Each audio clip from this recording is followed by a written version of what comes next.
Welcome back to another episode of The Basement. I'm your host, Wyatt Menci.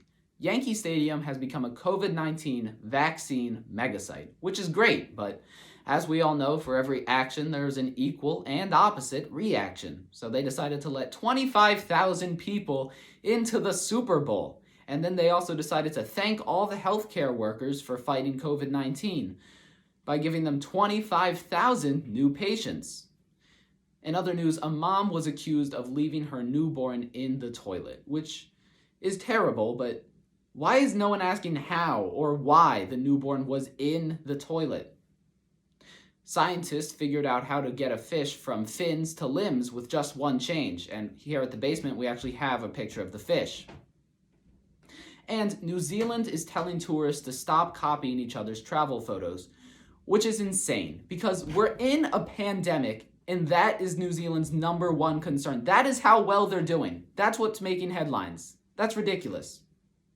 And a town in Mississippi is paying people, including relocation costs, to move to that town. Now, I did some research, and here's a picture of one of those buildings in that town. That's terrifying. That I wouldn't be able to sleep at night with that building. No wonder people don't want to move there.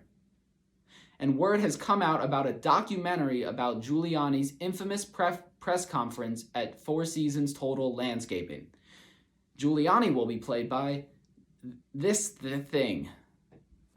Our movie review for this week is The Lorax, which is about the Lorax.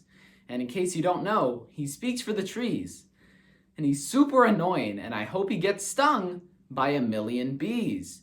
I mean, seriously, maybe the environment might have gotten saved if this guy was more likable. He's so annoying throughout the entire movie. Now, this movie takes place in a place called Thneedville, which is supposed to be terrible because there's no trees because they chopped them all down and everything's like plastic and not real and the air pollution is really bad. But honestly, it looks really nice. Like, it's a pretty place, and you can't tell that there's air pollution. There's just some really corrupt businessman selling air to people. And when there were trees, they were way cooler than our trees, so I don't think we would have chopped them down. I mean, apparently these ones are soft as silk. They smell like butterfly milk. Ours are hard and green, and they make me sneeze. They're terrible. The villain in this movie, though, he does look like Jeff Bezos with Kim Jong-un's haircut. He's a really weird guy.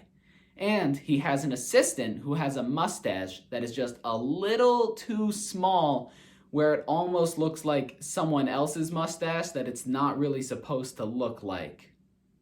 The main character in this movie, Ted, wants to save the trees for all the wrong reasons. It's literally just to get this girl to like him because she said she would marry anybody who gave her a tree. So he's basically like a really bad person for doing that. But overall, my favorite part of this movie was when the grandma says that there's nothing unmanly about knitting, which is really just shattering gender norms. This movie was way ahead of its time. This episode of The Basement was brought to you by the COVID vaccine.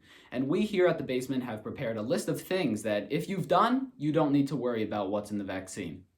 If you've ever worn public bowling shoes or ever just breathed the air inside of a bowling alley, if you've ever said 5-second rule and then ate something off the floor, if you've ever had the school lunch at a public school, or if you've ever looked in the general direction of a Chuck E. Cheese, then you don't need to worry about what's in the COVID vaccine.